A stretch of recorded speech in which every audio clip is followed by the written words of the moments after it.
Hey everybody, welcome back. It's Inigo, Voluntary Exchange Podcast. Just checking in. It's Sunday. We're getting snowed in up here. And yeah, it's going to be an interesting Monday. Another day in quarantine. So what am I looking at going into the week? Nothing too much. I just thought there was some interesting stuff going into tomorrow.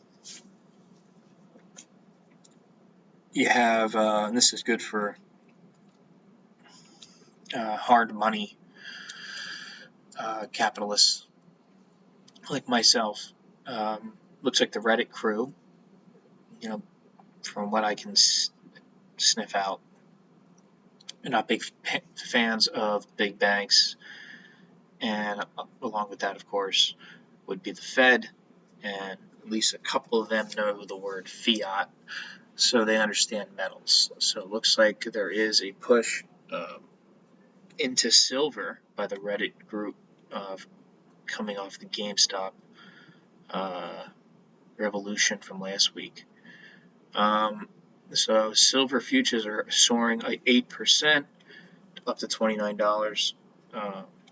Yeah, so then we got some going into tomorrow. That'll be good for anybody holding silver, or miners in general, which I am one of those. So that's good to see. Another big thing that I was noticing: make Standard Oil great again. Chevron and Exxon looking at a merger. So, if you're one of the evil oil companies, that's probably scary for you. I look at it and see that maybe both companies are a little weak and they need to come back together to combine forces. So if you want to look at it like that. But also as an investor, I've had Exxon throughout this crisis, so that'll push higher. So see where that goes. That'll be a big deal if that hits. That'll really shake the market up. And you could see some of this Reddit situation move over to oil. Definitely has a cultural component to it. You don't move from GameStop to silver. Maybe you go and short something that pisses you off. Who in the media annoys them? Do they come from the woke side, anti-woke? Where does it go? So it's interesting.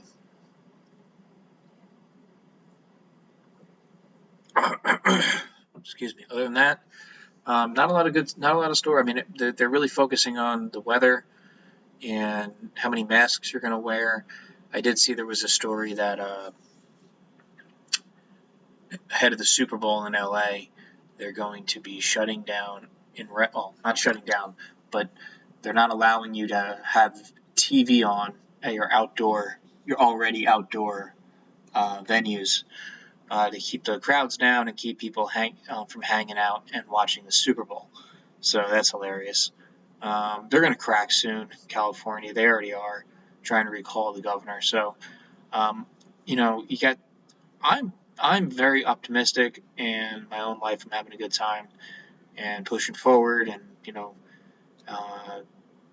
get your skills together. Try to become more and more self-reliant, both physically and especially emotionally when it comes to this political nonsense. We're all in this together, but not really. So, something to take a look at. Funny story for anybody who's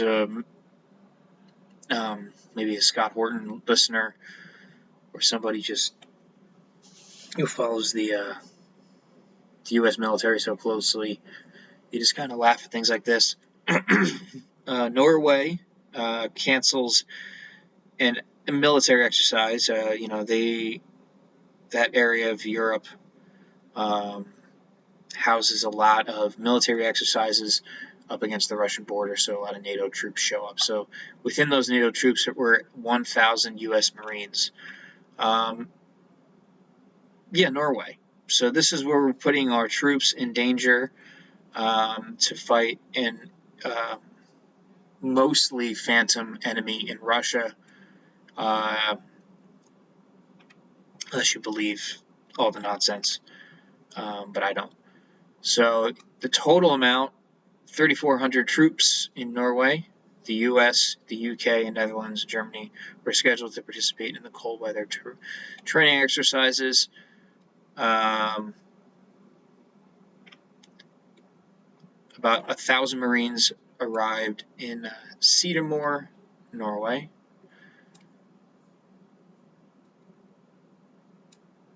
It's near the Bering Sea, or Barents. Oh, there it is. Let's take a look. That's not what I want. Let's do a map.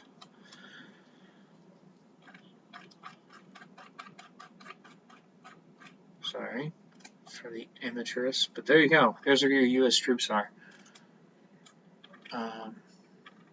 Really protecting. We can't even. This is where they should be, and this is where they are. So, NATO continues under President Joe Biden. So these are, again, these are little stories to some people, but you want to get full perspective. While we're here, for any new viewers or anybody who might have watched the video of mine that wasn't focused on foreign policy, this is what I focus on. This is what to me, the U.S. government's everything it does is to push the empire, keep the empire afloat. So it is my number one issue. So just look at where we are heading into a Biden administration where Trump left us.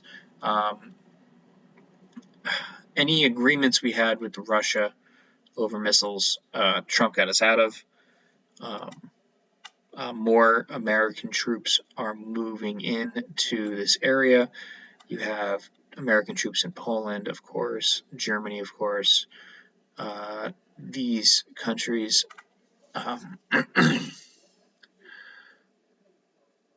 are moving closer and closer into NATO, if they haven't already.